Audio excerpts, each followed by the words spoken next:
Join us as we dive into life skills program on how to live life inside life, and we continue on how to change your relationship with thoughts. The whole game of freedom from thoughts is to come out of the brain or mind and focus your attention maybe on present moment. The brain is not who you are. I know most of you will be surprised to hear that. You are a space of being, aliveness, sustainable free agent, presence, awareness, being, pure consciousness. Don't contract your attention to the brain or mind. You will suffer. Allow the mind to think whatever it wants while you remain detached. Don't get into a fight with the mind. You will never win. Nobody has ever won such fight. It's needless, trust me. Be a space that watches the thinker, the brain, and don't contract into it, and this become a done deal.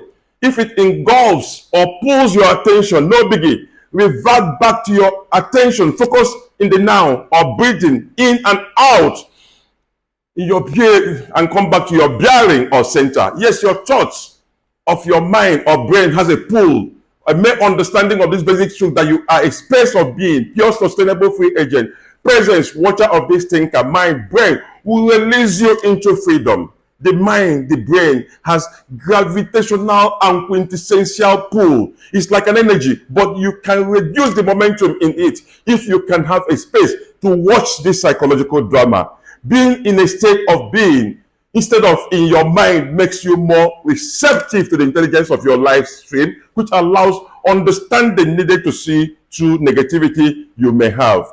This understanding may arise directly within you, or you attract it from an outside source, as we are getting now from our How to Live Life Inside Life series. Be aware of your mind or movement of the mind, but not to be pulled into its stream. That's what we were telling you. This is revolutionary and freeing. If you understand this pointer, you don't need more pointers. Your conditional mind never leaves you alone. Most human beings are identified with their minds and the voice in their heads.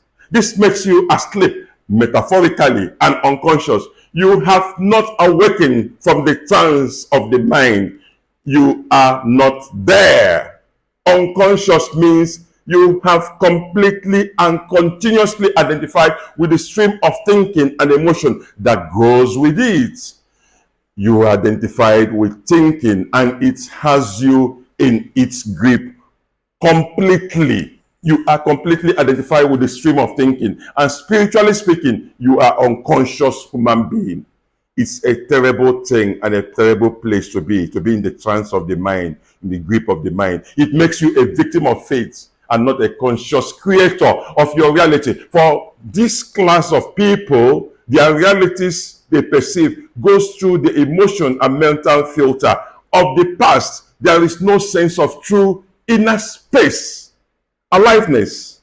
They are always at the mercy of what goes on out there. There is no sense of connectiveness of something higher than them.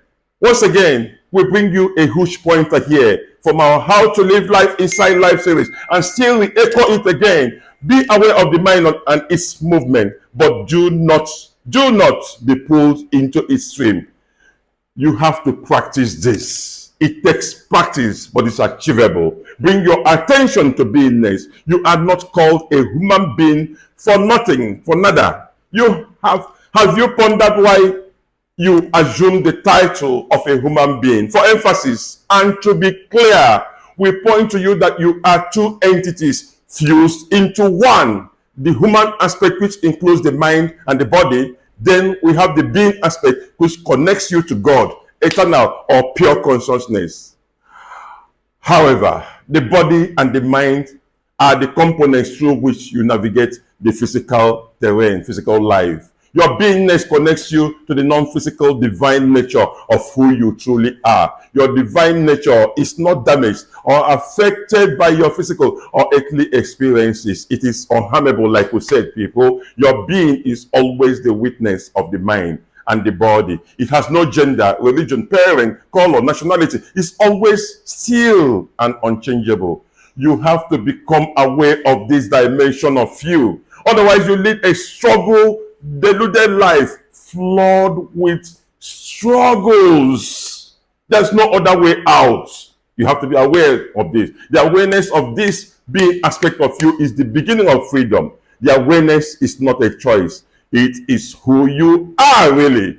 You are by nature a spiritual being, operating, finding expression through mind and body in this physicality or earth or the world, as you may choose to call it. You are the awareness before the mind. If you think you are just the mind and the body, a lot of things will trouble you. Strive and get this pointer, choice and enlightenment, so you don't allow your being dimension to be subsumed or relegated by your human dimension, which includes the mind and the body. This certainly brings suffering. You will lead a delusional life. You will live a black and white life without knowledge of the gray areas of life. You will become constricted and lead a closed, miserable life. Slight external event will rattle you to your core, and you'll definitely become a guinea pig and playmate to anxiety, depression, frustration, misery, lack, docile and uninspiring life. You also become a complainant in life. Do you want to be a complainant? You are by nature a spiritual being, operating and finding expression through the mind and body in this physicality or earth. You are the awareness before the mind. If you think you are just the mind and the body, like we said before, a lot of things are going to trouble you. We keep saying this. We keep saying this because this is the cardinal germane to your living. The good news is that at the Life Skills Foundation, we point out to you the fact and the truth that you have ability to bring awareness to your mind and even body, but you have not exercised that choice. Yes, it is a choice or a free will. You have the power of free will and choice. You have power to exercise this power of choice for your well-being. Exercise it positively. In our series, How to Live Life Inside Life, we point to you that this exercise is the most powerful, significant, and life-changing exercise you can do. It will transform your life, your existence exponentially. If you don't practice this exercise, when the mind comes, it's like a reflex. You will go into personal identity with the mind, which is a bad deal, mind you. Whatever arises through the mind is just a phenomenon. You can perceive them. Nothing is stable. Everything is on the move in the mental world, including things you love most. They are non-static. Nothing is stable there in the mind. The mind is a survival machine, so it's always scanning for problems to keep you safe in its limited perspective. Anything you give the mind, it multiplies it. It knows only multiplication and additions. The mind does not know division and subtraction. With such a mind, what can you do? It's firing in all cylinders. You have to first have awareness about your being. Be conscious of your being nature. The aliveness in you has to come into your experience. Otherwise, you cannot solve the mind with the mind. It's never ever going to work. It has never worked for anybody. Your being is just be. Your being is like a sky, limitless. Your thoughts, emotions, memories, desires are like clouds coming and going. But the space of being, the space of who you really are, is unchanging, unharmable.